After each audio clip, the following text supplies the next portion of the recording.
Então, nós hoje vamos tratar do assunto, da continuação do assunto do caminho do santuário, e hoje vamos falar mais especificamente do lugar santíssimo, está bem?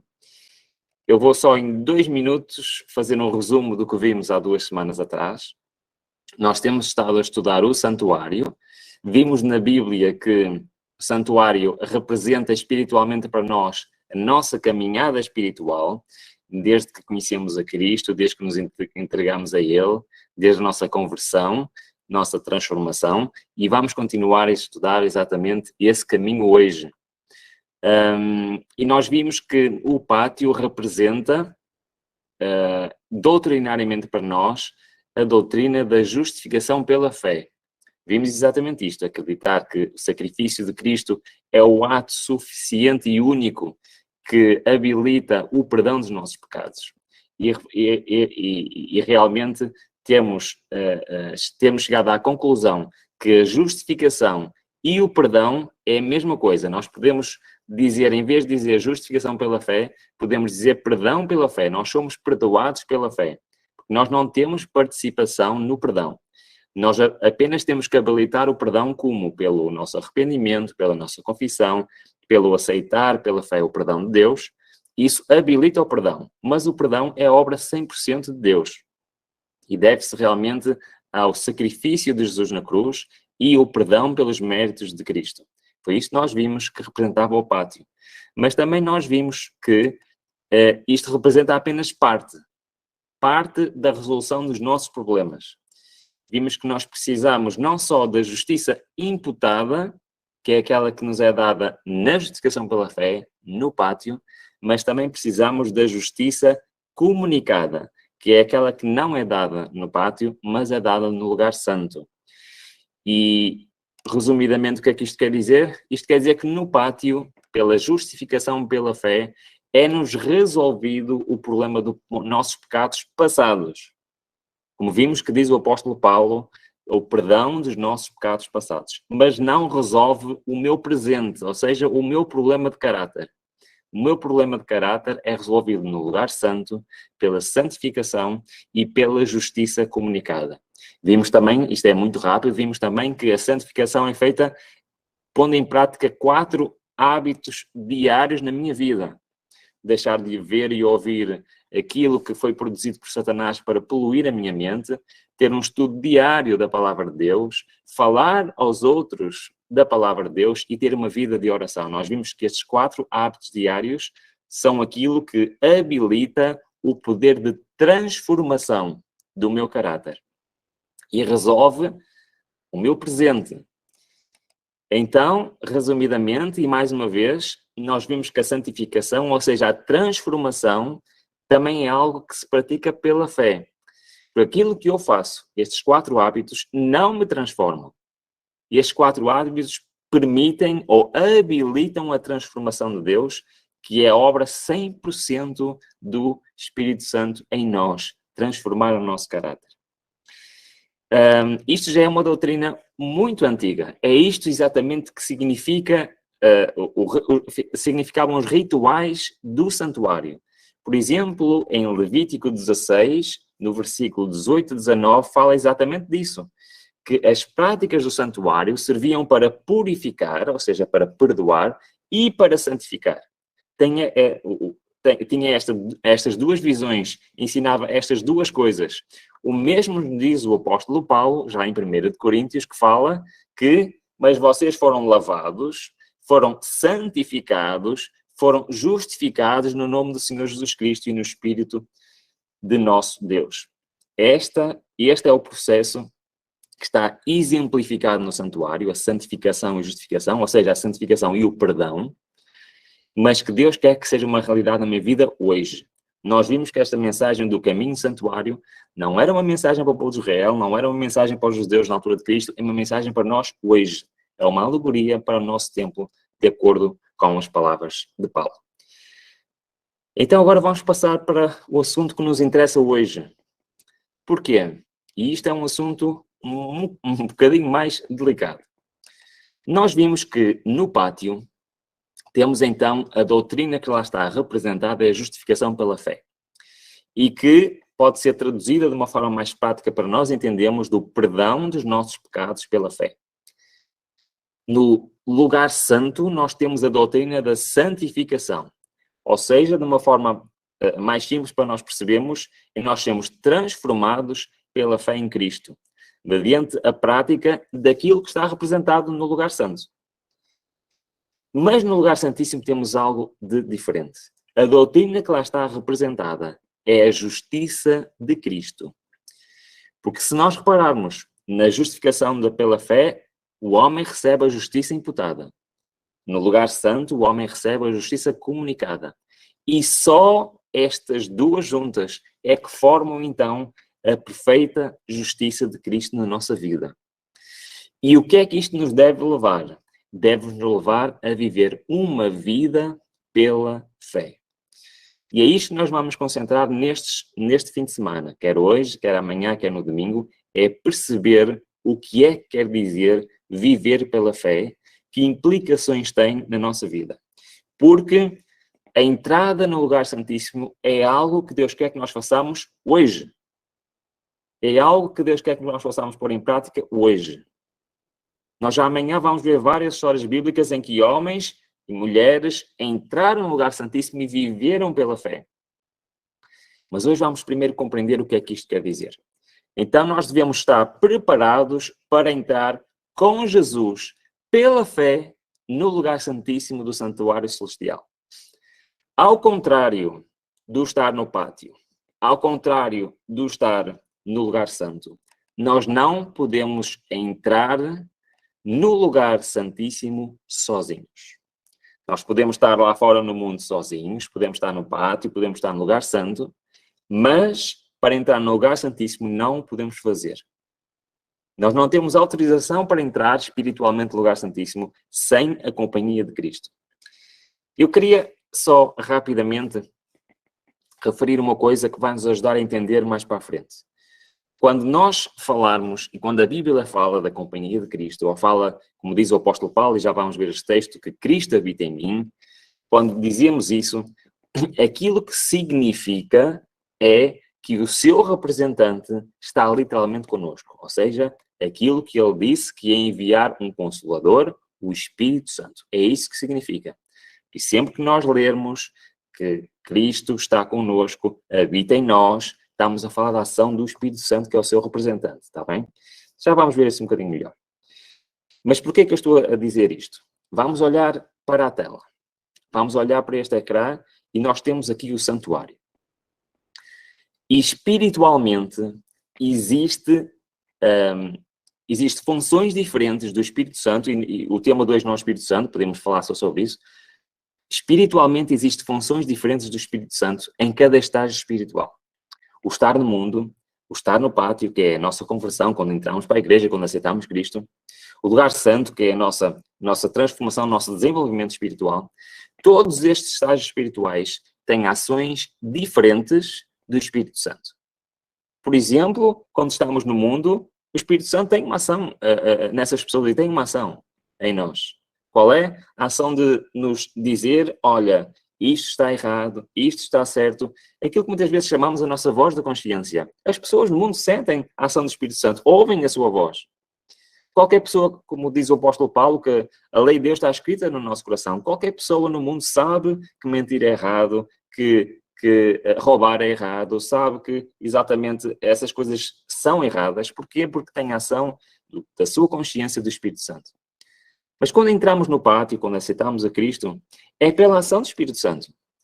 O Espírito Santo trabalha em nós para nos inculcar a verdade, para nos mostrar a verdade, para nos chamar aos pés de Cristo, para nos converter. Essa é uma ação do Espírito Santo. Quando entramos no lugar santo, continua outra ação do Espírito Santo. Qual é? A ação de transformar o nosso caráter. Trabalhar no nosso coração, por forma a nos moldar mais à semelhança de Cristo. Só que, quando chegamos à porta do lugar santíssimo, para entrar no lugar santíssimo, nós já não temos esta ação exterior do Espírito Santo, mas precisamos de uma ação interior do Espírito Santo. O que é que isto quer dizer? É necessário que o Espírito Santo literalmente habite no nosso coração. é necessário sermos verdadeiramente o templo do Espírito Santo. E só assim nós podemos então entrar no lugar santíssimo. Mas não acreditem em mim, nós vamos ler, e vamos ler agora bastantes diapositivos e entender o que é que isto quer dizer na realidade. Então o objetivo é nós entrarmos no lugar santíssimo.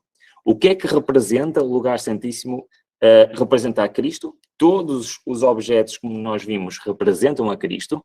E mais uma vez, a Arca da Aliança, com a lei lá contida, representa a Cristo. Em Gálatas 3,17 diz: tendo sido a aliança anteriormente confirmada por Deus em Cristo, a lei.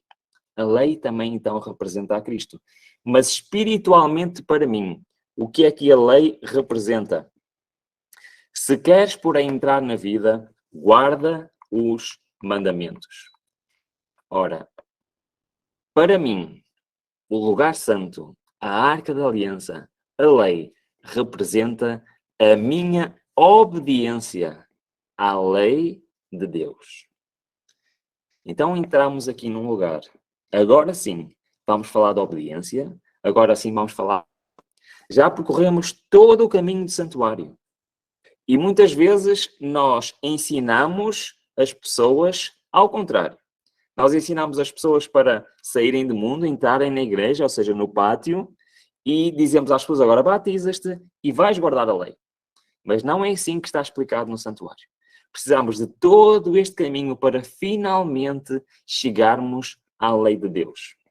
Porquê? Vamos ler. Diz-nos o seguinte: foi-me mostrado que o verdadeiro povo de Deus é o sal da terra e a luz do mundo. Deles requer Deus contínuo progresso no conhecimento da verdade. É o que acontece no lugar santo, o estudo aprofundado da palavra de Deus. E no caminho da santidade, ou seja, neste caminho que nós estamos a estudar ao longo destes vários estudos.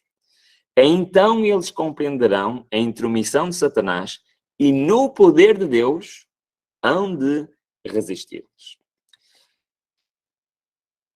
Durante a maior parte da minha vida, eu fui ensinado de que para eu eventualmente poder obedecer a Deus, eu preciso de poder de Deus. E eu preciso de receber algo que me vai habilitar a eu obedecer à lei. Mas isso não é o ensinamento da Bíblia. O ensinamento da Bíblia é algo ainda mais extraordinário. E enquanto nós não entendermos isto, nós temos em falta exatamente este poder de Deus. Para entendermos o que é este poder de Deus, nós temos que perceber o que é a justiça de Cristo. E então nós vamos à Bíblia ver exatamente a definição, Cristo nós sabemos quem é, a definição do que é que biblicamente quer dizer justiça. Porque na nossa língua é mais difícil nós percebermos o que é o significado desta palavra. No original é muito mais simples. Mesmo em inglês é também mais simples, porque o primeiro tradutor da Bíblia para o inglês reparou que não tinha forma de traduzir esta palavra do original. Então ele criou uma palavra nova, que é righteousness. Essa palavra foi uma palavra inventada para a Bíblia, para, digamos assim, dar a ideia do significado original. Ora, em português nós falamos justiça. E por vezes essa palavra complica a nossa compreensão do que ela realmente quer dizer. Mas a Bíblia ensina exatamente o que quer dizer e nós vamos arranjar aqui um sinónimo que é mais fácil para nós entendermos. Assim como arranjamos um sinónimo para a justificação pela fé, que é o perdão pela fé, vamos arranjar um sinónimo para a justiça para entendermos direitinho o que é que quer dizer. A Bíblia diz-nos o seguinte: o que é a justiça de Cristo?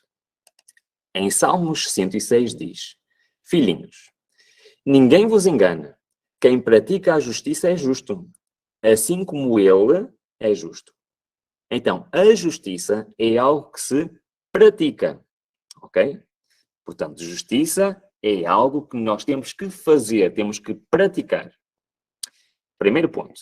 Vamos juntar aqui, fazer um puzzle, juntar as peças. Justiça é algo que se pratica. E também diz o quê? Eu peço desculpa, estava com o diapositivo errado, não estava? Diz assim, eu vou ler novamente que eu li o diapositivo errado. Bem-aventurados os que observam o direito, que praticam a justiça. É o ponto que estamos a falar, a justiça tem que ser praticada. Depois continua o texto, filho, ninguém vos engane, quem pratica a justiça é justo. Ou seja, além de que sabemos que a justiça é algo que tem que ser praticado, quem o pratica é considerado justo. Como é que é? É algo que se pratica. Quem o faz é considerado justo. Ezequiel 33 diz: quando eu disser ao justo que certamente viverá, e ele confiando na sua justiça, praticar a iniquidade, ou seja, pecar, nenhuma das suas obras de justiça será lembrada, mas na sua iniquidade que praticou, nessa morrerá. Quando o justo se apartar da sua justiça, praticando a iniquidade, morrerá nela. Então, o contrário de prática de justiça é prática da iniquidade. O contrário de justiça é o desobedecer, o pecar. Então, se o contrário é o pecar, o que é justiça? Mais uma peça para o puzzle e última. Contudo dizeis, porque não levará o filho a iniquidade do pai? Ora, se o filho proceder com retidão e justiça, e guardar todos os meus estatutos e os cumprir, certamente viverá.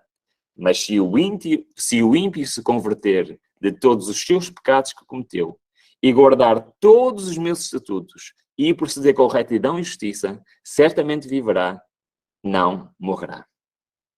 Juntando todos estes 4 versículos, todas estas peças do puzzle, nós vemos realmente que a justiça é algo que se pratica, quem a pratica é chamado justo, o contrário da justiça é pecar, logo a justiça é o quê?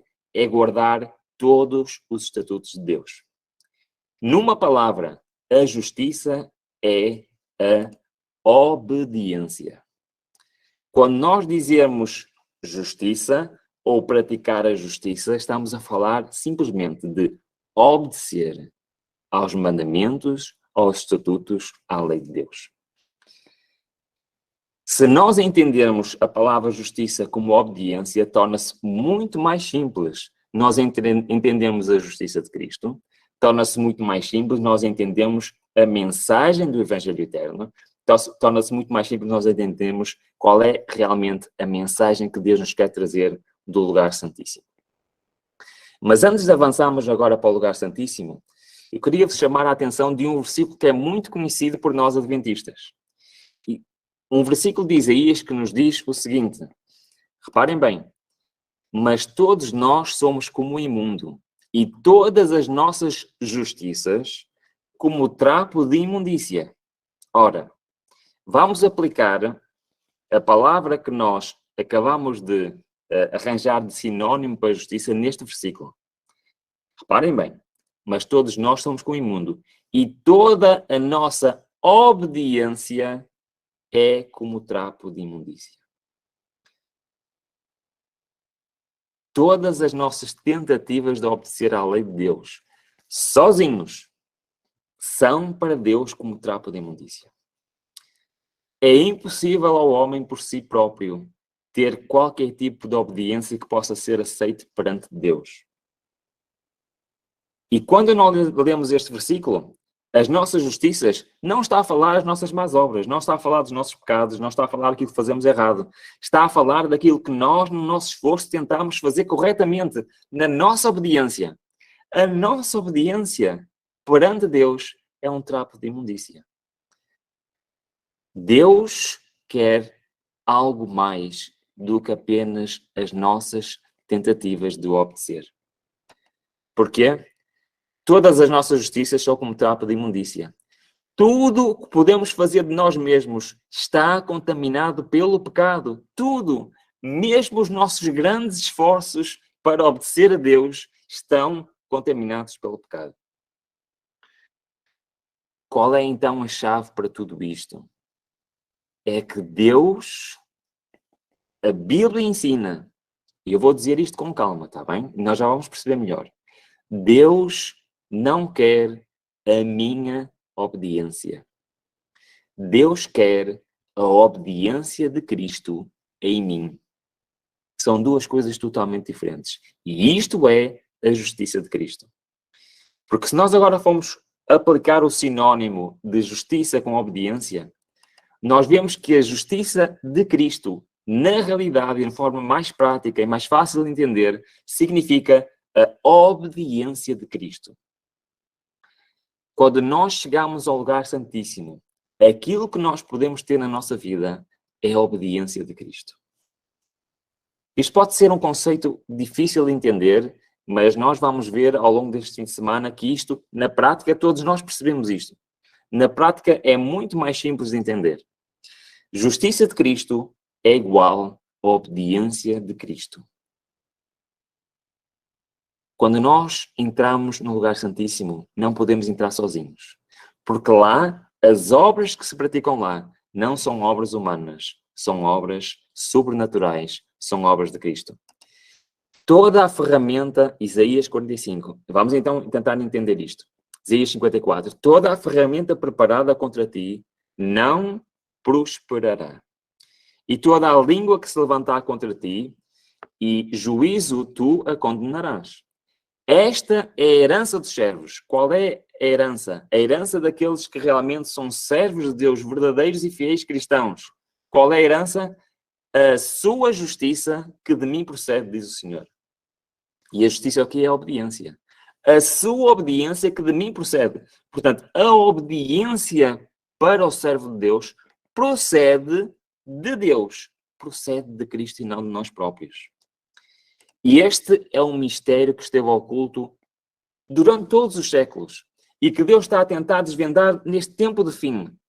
Esta é a mensagem que nós vamos ver mais à frente. Esta é a mensagem do terceiro anjo. É a mensagem da verdadeira vida pela fé.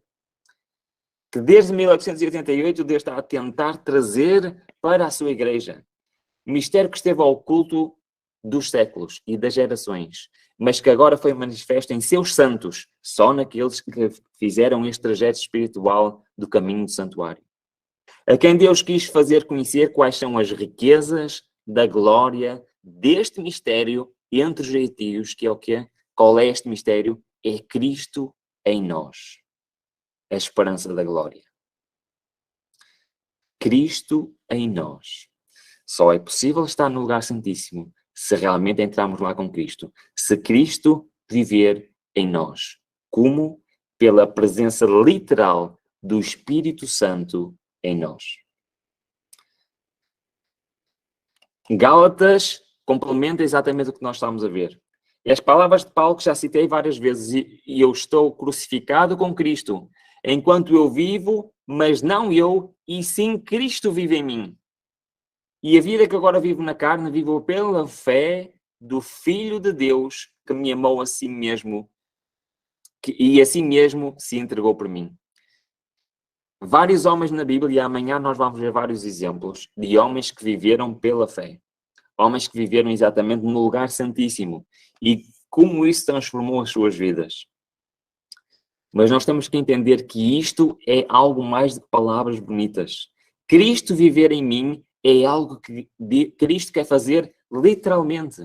Por isso que a mensagem à Laodiceia, em Apocalipse 3:20, é exatamente isto mesmo. Cristo bater à porta do nosso coração. E Ele quer entrar e habitar em nós. E enquanto nós não deixarmos Cristo habitar em nós, nós iremos continuar a ser a igreja de Laodiceia. Iremos continuar a ser pessoas a viver no pátio, a viver num lugar santo, e não pessoas a viver no lugar espiritualmente, no lugar santíssimo.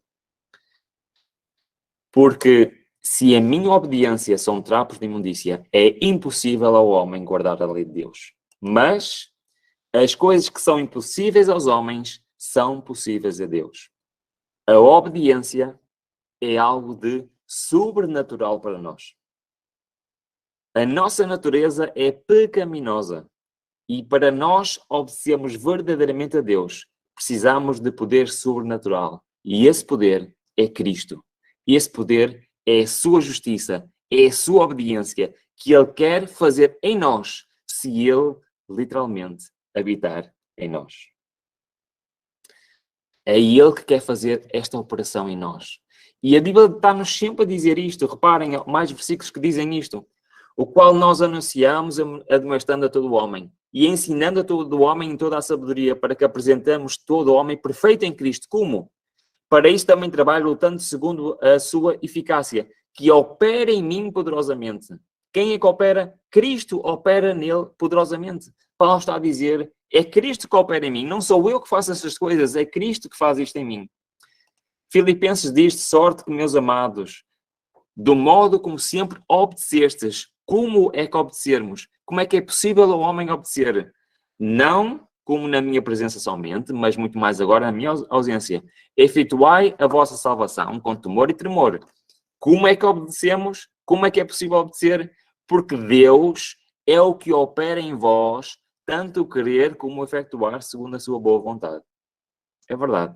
A obediência só é possível se for Deus a fazer em nós, quer o querer, quer o efetuar. O que é efetuar? É fazer as coisas.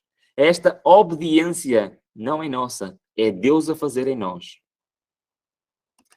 Isaías, isto é uma ideia já do Antigo Testamento. Senhor, tu nos darás a paz, porque tu és o que fizeste em nós todas as nossas obras. A ideia do lugar santíssimo é esta.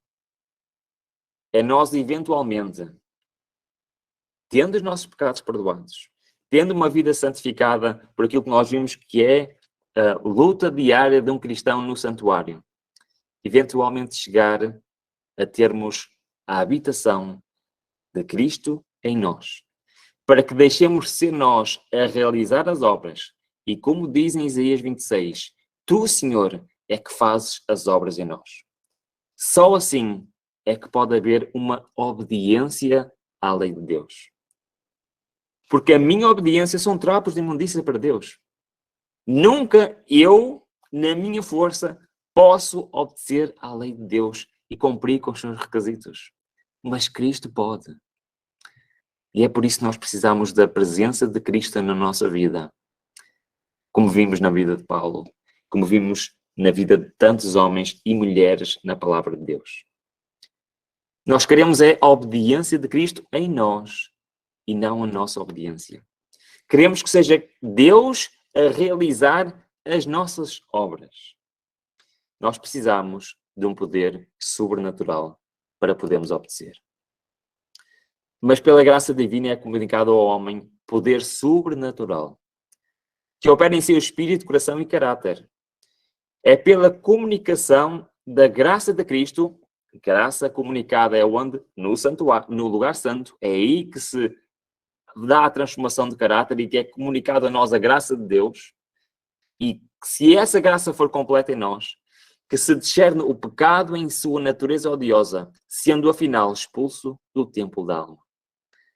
É isto que Cristo quer fazer connosco neste caminho do santuário. Cristo quer expulsar o pecado da nossa alma. Cristo quer nos levar a uma vida de obediência, mas não por mim próprio, mas pela sua ação na minha vida.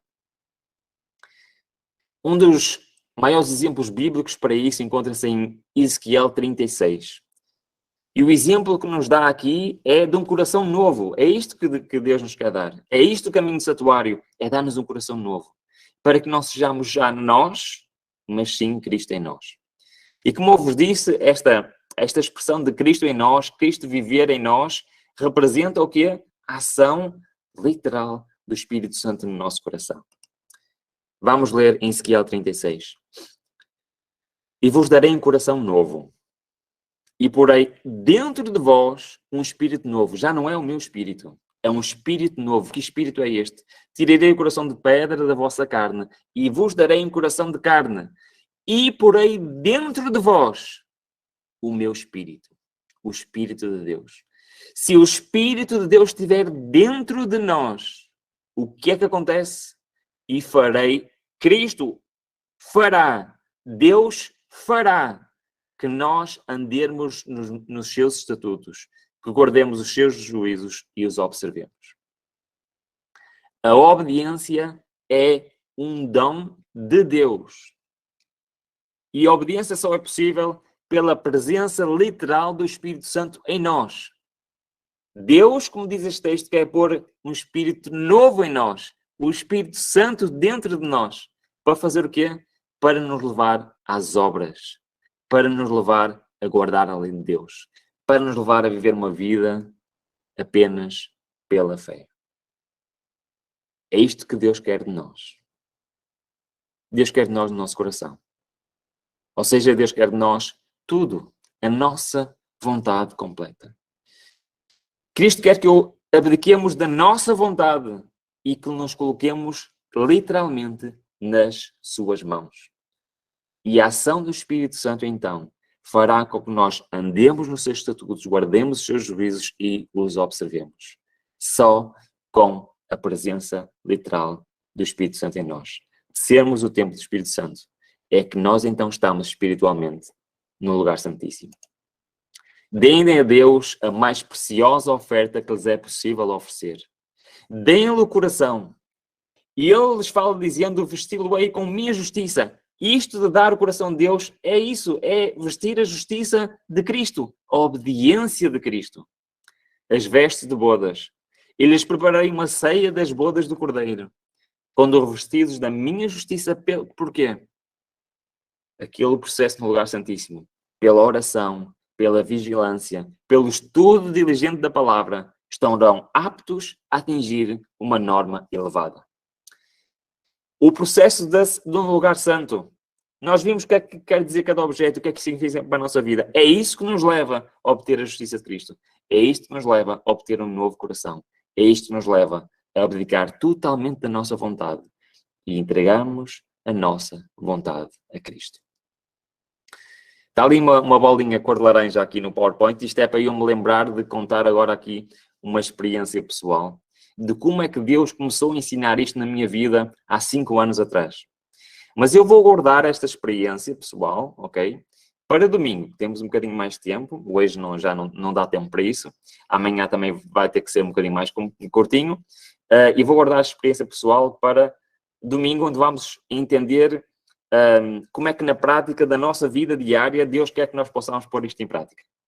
Mas para terminar hoje, eu gostava que ainda ler alguns textos e focarmos para ver se entendemos bem o que é que isto quer dizer, está bem?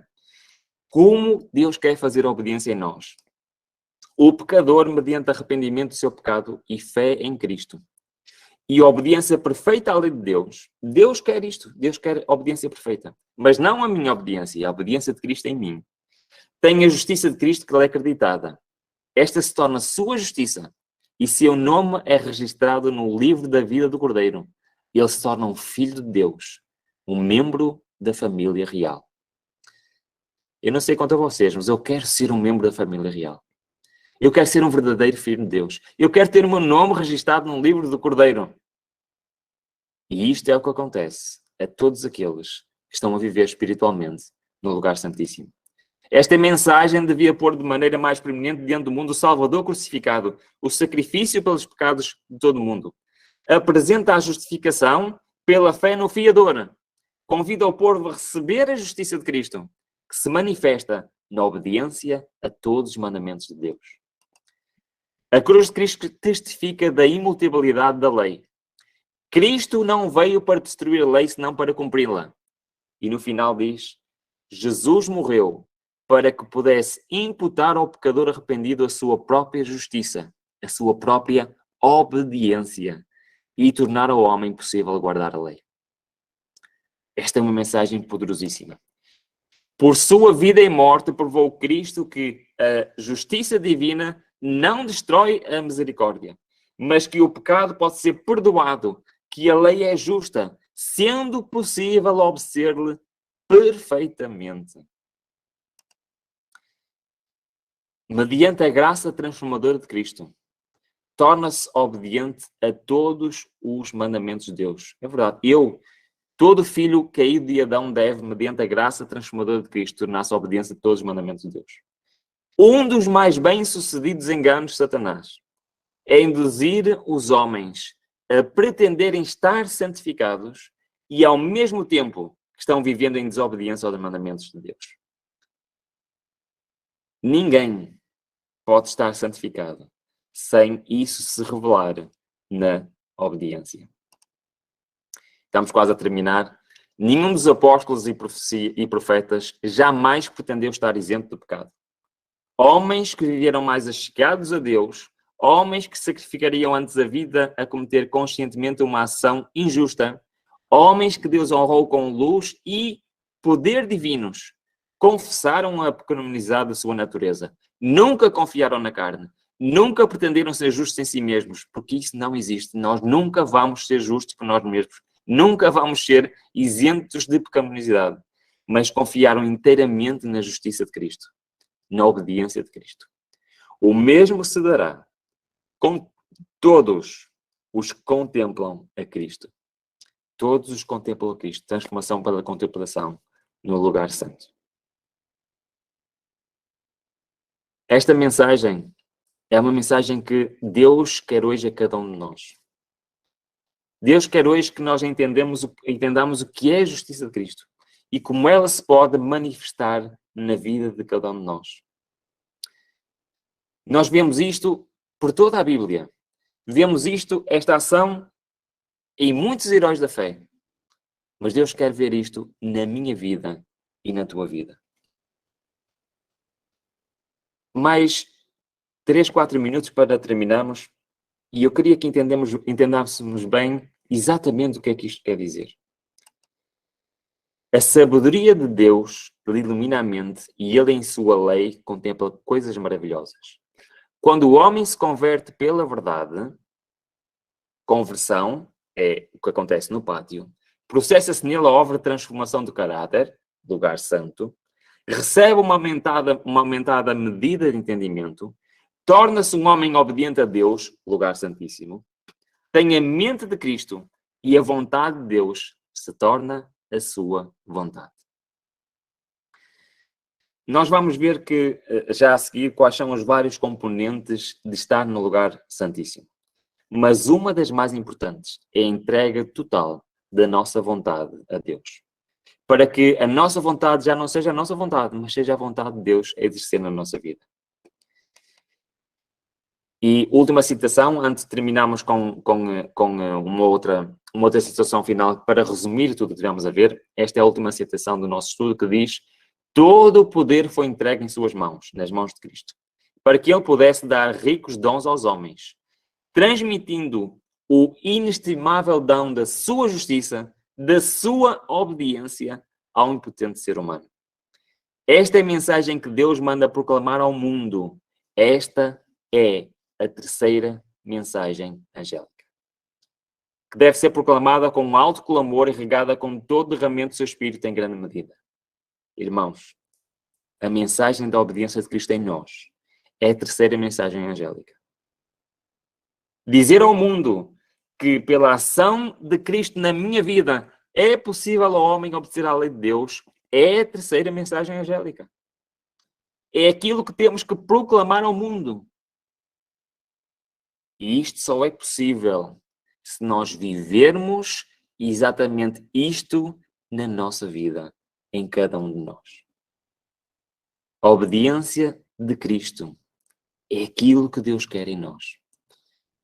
Sabem, muitas vezes nós focamos-nos no aspecto da morte e ressurreição de Cristo. Foi aquilo que habilitou o perdão dos pecados, foi aquilo que habilitou nós temos a esperança da vida eterna. É verdade. Mas Cristo não só fez a obra da sua morte e ressurreição. E Ele fez também uma outra obra. E Ele, durante 33 anos, caminhou nesta terra. Cristo podia ter, para realizar, reparem, para realizar a sua morte, o seu sacrifício por nós, e Ele só apenas precisava de vir a esta terra e morrer por nós. Mas não foi isso que Ele fez. E Ele, durante 33 anos, viveu nesta terra. Então Cristo tem duas obras. Não só tem a sua morte e ressurreição, mas também tem a sua vida de obediência nesta terra. E isto dá-nos duas mensagens muito importantes. Não só a mensagem da justificação pela fé nos méritos de Cristo que morreu por cada um de nós, mas também a mensagem da santificação e também a mensagem da justiça de Cristo. A vida da obediência de Cristo pode ser a minha vida da obediência. Não que eu possa obedecer, mas Cristo em mim pode obedecer. Sei que a hora já vai um bocadinho avançada, mas deem-me só mais 2 minutos para ler um bocadinho penso que é o 5º capítulo dos Atos dos Apóstolos, que resume, e já agora eu recomendo lerem acho que é o 5º ou 6º capítulo de Atos dos Apóstolos, que o título é O Dom do Espírito. Por favor, leiam, se possível hoje, esse capítulo do Atos dos Apóstolos, o Dom do Espírito, que vão entender perfeitamente isto que nós estamos a falar aqui. O exemplo dos apóstolos do Pentecostes é um exemplo exatamente disto, de alguém que passou do lugar santo para o lugar santíssimo, que se entregou totalmente nas mãos de Deus e que foi inundado pelo poder do Espírito Santo.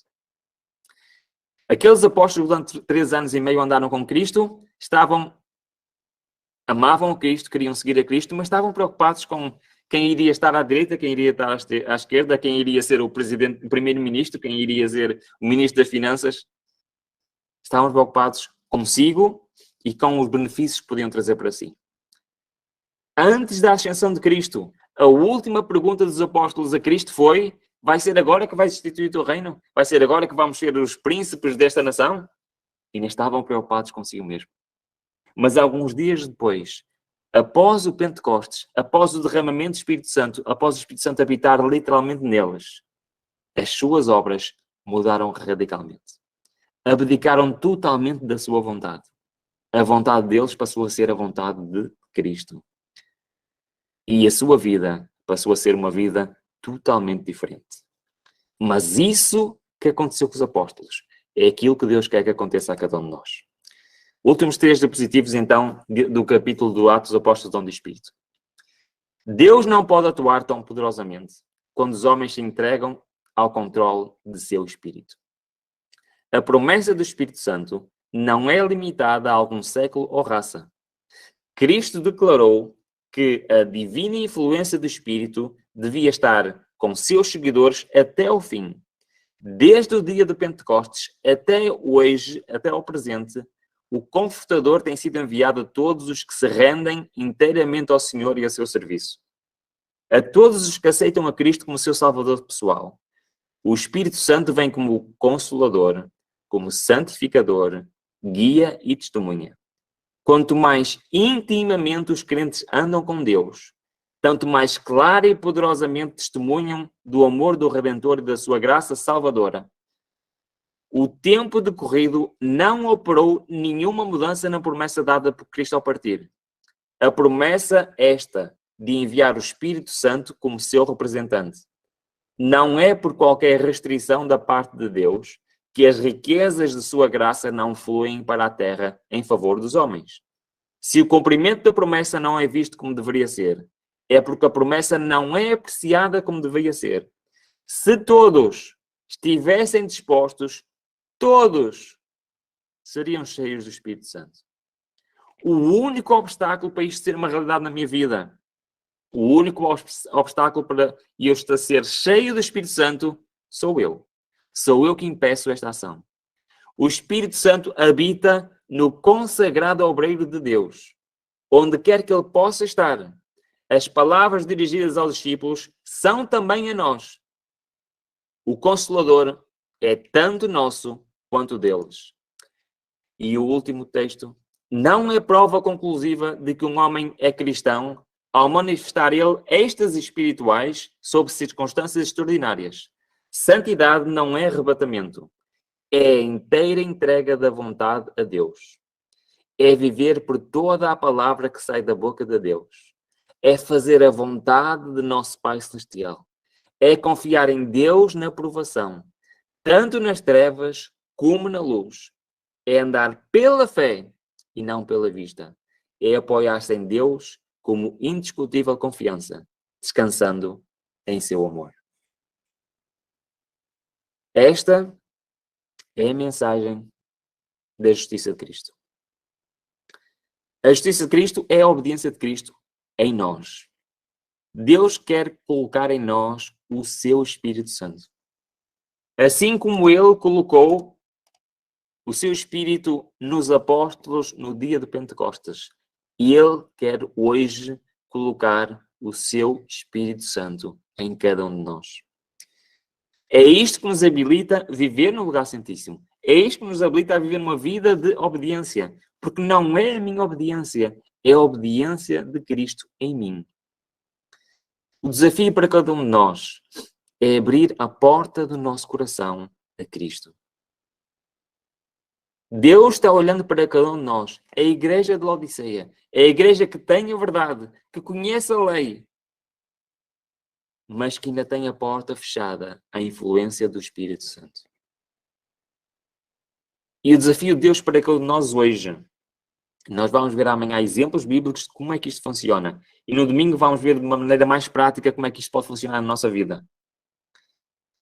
Mas é isto que Deus quer. Deus não quer a obediência do Ruben. Deus não quer a obediência de cada um de vós. Deus quer a obediência de Cristo em nós. E isso só é possível se nós verdadeiramente, literalmente, formos o templo do Espírito Santo. Esta é a mensagem do terceiro anjo. Que é possível ao homem guardar a lei de Deus se a justiça de Cristo, a obediência de Cristo, for uma realidade na nossa vida. Para isso eu tenho que estar pronto para dar o meu coração, colocar o meu coração nas mãos de Deus. Eu tenho que estar pronto de abdicar totalmente da minha vontade. É literalmente não só dizer a Cristo que seja feita a tua vontade e não a minha, mas na prática isso ser uma total realidade na minha vida. Irmãos, Deus quer fazer esta obra maravilhosa em cada um de nós. E muitas vezes nós dizemos que somos cristãos, vivemos a nossa vida de cristianismo no pátio, por vezes até entramos no lugar santo e temos uma vida diária de comunhão com Deus, mas depois voltamos atrás. O desafio de Deus é nós chegarmos ao fim deste caminho. Para sermos vasos de honra na sua mão. Para sermos vasos de honra que Ele possa usar completamente e não apenas esporadicamente. Entreguemos a nossa vida nas mãos de Deus. Aceitamos este desafio de viver uma vida como Paulo viveu. Para que possamos dizer, não vivo mais eu, mas Cristo vive em mim. Amém. Eu queria fazer uma reação contigo. Eu não sei como é em Portugal, mas aqui no Brasil existem alguns jargões e estigmas e rótulos que dificultam a proclamação da terceira mensagem angélica. No meio evangélico, aqui no Brasil, é muito comum pastores, pregadores dizerem que é impossível guardar todos os mandamentos de Deus. Isso é um jargão comum no meio evangélico. Em nosso ambiente religioso, criaram-se vários estigmas e rótulos, criticando, estigmatizando pessoas que pregam a perfeita obediência aos mandamentos de Deus. E sendo essa a terceira mensagem angélica, a pergunta e reação que eu gostaria de fazer para fechar é como que você enxerga essa dinâmica de fora, né? Vendo aí de Portugal em relação a nós, e se essa problemática, se esse dilema, ele também ocorre aí em vossa região. Eu tenho a sorte de já ter estado em muitos países diferentes, em muitos continentes diferentes, e isto é um problema mais forte em alguns sítios do que noutros. Por exemplo, eu já estive nos Estados Unidos, já preguei nos Estados Unidos, e lá é muito mais pacífica esta mensagem, ok? Que é uma mensagem que foi pregada pelos nossos pioneiros. No entanto, ainda existe muitas dúvidas em relação a esta mensagem, porque ela ainda não é muito bem compreendida, ok? Esta mensagem foi pregada especialmente em 1888 por Jones e Wagner, e nós temos esta mensagem nas nossas doutrinas, mas nós não entendemos na prática como ela é posta em prática. É verdade, é impossível ao homem guardar a lei de Deus. Isso é verdade.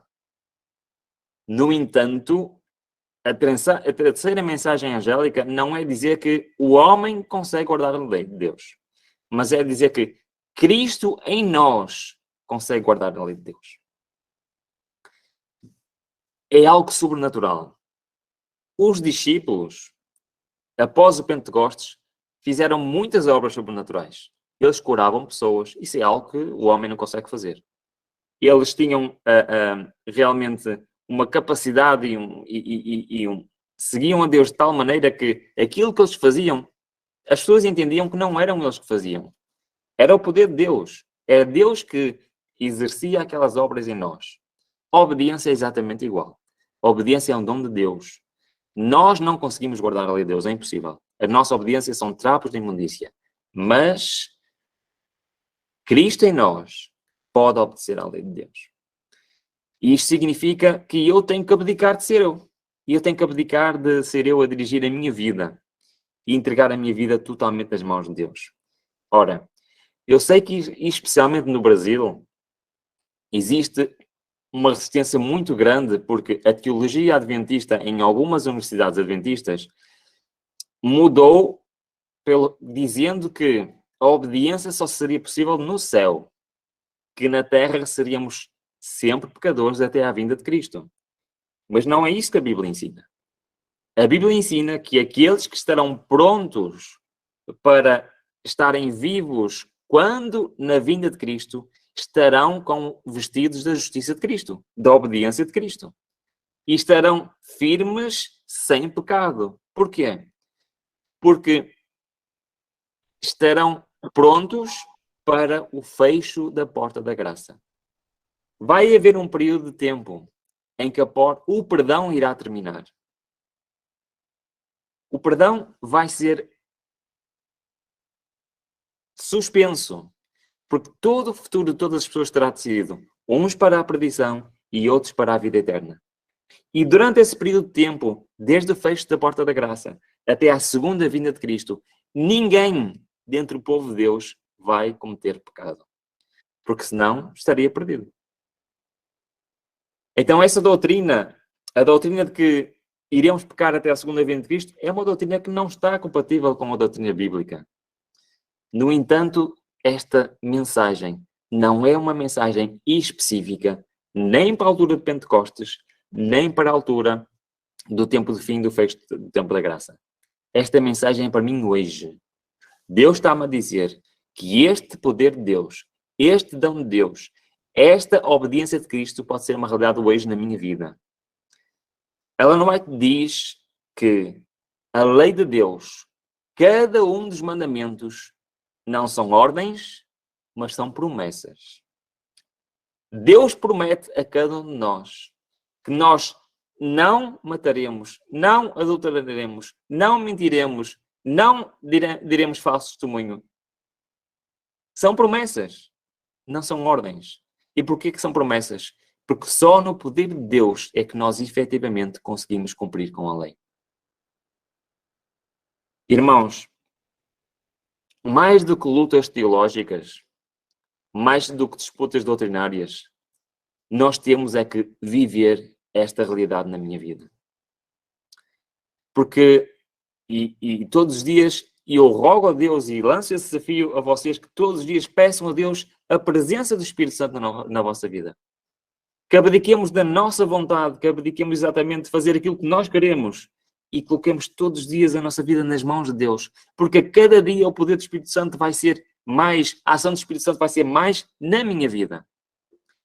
O objetivo de Deus é exatamente isto. Que cada um de nós, entreguemos a nossa vida completamente nas suas mãos. Porque se nós vivemos assim, tudo o que nós fizermos é a ação do Espírito Santo. As obras deixam de ser as minhas obras e passam a ser as obras de Deus. Eu não sei como é que vai acontecer, mas a realidade é que as profecias dizem que esta mensagem irá ser levada a todo mundo e que todos aqueles que a aceitarem estarão prontos para ver Cristo face a face. A mensagem da justificação pela fé, da santificação e da justiça de Cristo tem que ser proclamada ao mundo, irmãos. Nós estávamos a fazer isto aqui hoje, mas cada um de vós, cada um de nós deve ser um instrumento nas mãos de Deus para levar esta mensagem a mais e mais pessoas.